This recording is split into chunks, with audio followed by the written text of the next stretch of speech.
ஹர ஹர சங்கர ஜெய ஜெய சங்கர. நம்ம வாழ்க்கையில சில நேரத்துல எல்லா பக்கமும் இருட்டா இருக்கிற மாதிரி தோணும். சுத்தி மனுஷங்க இருப்பாங்க.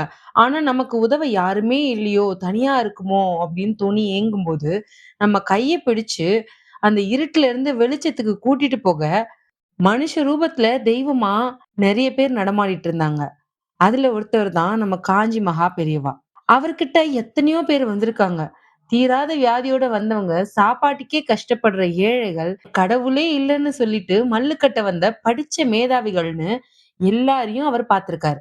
ஆனா, அவர் முன்னாடி வந்து நின்ன அந்த நிமிஷம், அவங்க வாழ்க்கையே தழகீழா மாறிடுச்சு. அந்த மகா ஞானியோட பாதங்கள மனசுல நினைச்சுக்கிட்டு, இன்னைக்கு நம்ம பார்க்க போற இந்த 3 உண்மை சம்பவங்கள் உங்க மனசுக்கு ரொம்ப நெருக்கமா இருக்கும். வீடியோவ கடைசி வரைக்கும் பாருங்க. ஏன்னா, கடைசியில மகா பெரியவா சொன்ன ஒரு ரகசியத்த நான் சொல்லப் போறேன். காஞ்சிபுரத்துல முகமதுன்னு ஒரு தையல்காரர் இருந்தாரு. ரொம்ப எளிமையான மனுஷன். ஆனா அவருக்கு மகா பெரியவா மேல சொல்ல முடியாத பக்தி. சாமி வேற, பெரியவா வேற இல்லன்னு நம்பினவர் அவரு. மடத்துக்கு தேவையான சின்ன சின்ன தையல் வேலைகள இவர் தான் செஞ்சு கொடுப்பாரு. அதுல வர சொற்ப காசுல தான் அவர் வாழ்க்கைய நடத்திட்டு வந்தாரு. ஆனா விதி விளையாடிடுச்சு. ஒரு நாள் அவருக்கு ஒரு பெரிய கஷ்டம் வந்துச்சு. அவரோட கைகள்லாம் பயங்கரமா நடுங்க ஆரம்பிச்சது. ஒரு தையல்காரருக்கு கை நடுங்குனா எப்படி ஊசியில நூல் கோர்க்க முடியும்? தையல் மிஷின எப்படி மிதிக்க முடியும்? துணிய எப்படி நேரா வெட்ட முடியும்? போகாத டாக்டர் இல்ல, எல்லா டாக்டர்ட்டயும் போயிட்டாரு. எல்லாரும் செக் பண்ணிட்டு ஒரே வார்த்த தான் சொன்னாங்க. "முகமது, உனக்கு நரம்பு பிரச்சனை வந்துடுச்சு. இனிமே உன்னால தையல் வேலை பார்க்கவே முடியாது" அப்படின்னு கைய விரிச்சுட்டாங்க. வாழ்க்கையே முடிஞ்சு போச்சு. இனி என் குடும்பத்த எப்படி காப்பாத்துவேன்னு அவரு உடைஞ்சு போயிட்டாரு. மெல்ல நடந்து மடத்துக்கு போனாரு. கூட்டத்துல ஒரு ஓரமா நின்னு தேம்பி தேம்பி அழுதுட்டு இருந்தாரு. அப்பதான் அந்த அற்புதம் நடந்துச்சு. பெரியவா கூட்டத்துல இவர பார்த்தாரு. கூட்டத்த விலக்கி, "இங்க வாப்பா மகுமது" அப்படின்னு பக்கத்துல கூப்பிட்டாரு.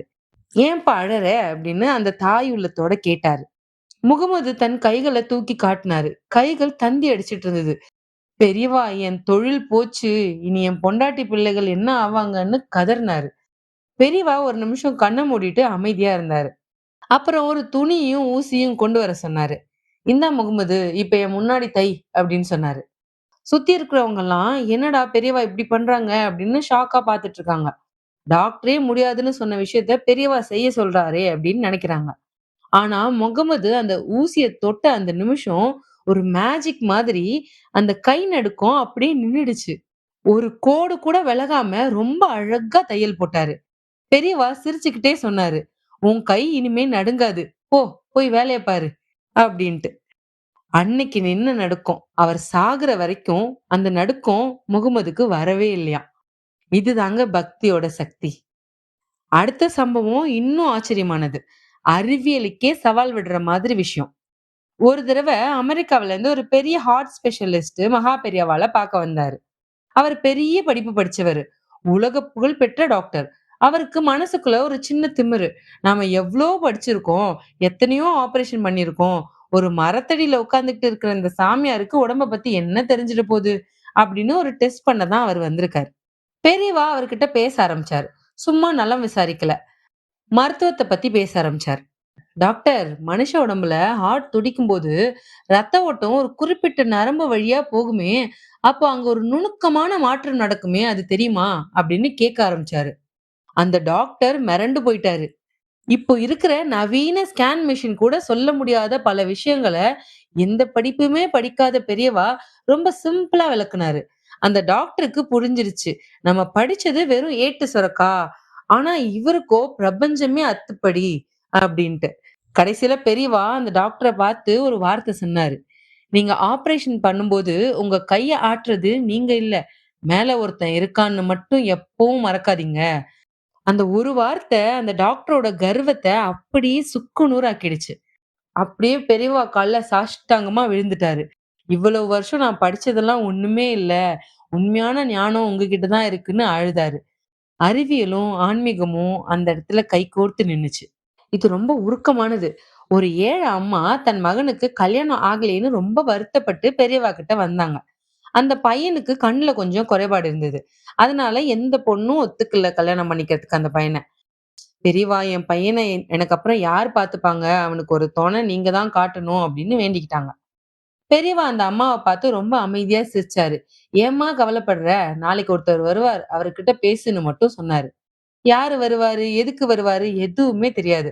ஆனா அந்த அம்மா பெரியவா சொன்னத அப்படியே நம்புனாங்க. மறுநாளே பெரியவாளோட பெரிய பக்தர் ஒருத்தர் மடத்துக்கு வந்தார். அவர் ரொம்ப வசதியானவரு. தன் பொண்ணுக்கு ஒரு நல்ல குணமுள்ள மாப்பிள்ளை தேடிட்டு இருந்தாரு.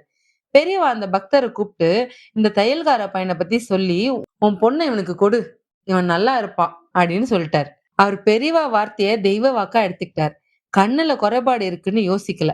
பெரியவா சொன்னா அதுல ஒரு அர்த்தம் இருக்கும்னு நம்புனாரு. பெரியவாளே முன்னாடி நின்னு அந்த கல்யாணத்த நடத்தி வச்சாரு.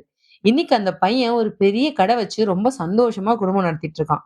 ஒரு அம்மாவோட கண்ணீர துடைக்க அந்த நடமாடும் தெய்வம் எப்போ, யார, எப்படி அனுப்பணும்னு முடிவு பண்ணிடுச்சு. இந்த 3 கதையில இருந்தும் நம்ம தெரிஞ்சுக்க வேண்டியது ஒண்ணே ஒண்ணுதான். அவர்கிட்ட என்னதான் கஷ்டத்தோட போனாலும் நம்ம பக்தி உண்மையா இருந்தா, அவர் நம்மள கைவிடவே மாட்டாரு. நான் ஆரம்பத்துல சொன்ன அந்த ரகசியம் இதுதான். மகா பெரியவா ஒரு விஷயத்த அடிக்கடி சொல்லுவாரு. எப்போ உனக்கு யாரோட உதவியும் இல்லன்னு தோணுதோ, அப்போ கடவுளோட உதவி உனக்கு ரொம்ப பக்கத்துல இருக்குன்னு அர்த்தம். கொஞ்சம் பொறுமையா இரு. உனக்கான காலத்த அவர் ஏற்கனவே குறிச்சு வச்சுட்டாரு. அப்படின்றதுதான்.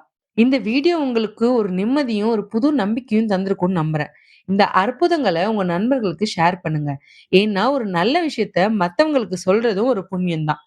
அடுத்த வீடியோல இன்னும் சில நெஞ்ச உருக்கும் சம்பவங்களோட உங்கள சந்திக்கிறேன். ஹர ஹர சங்கர ஜெய ஜெய சங்கர.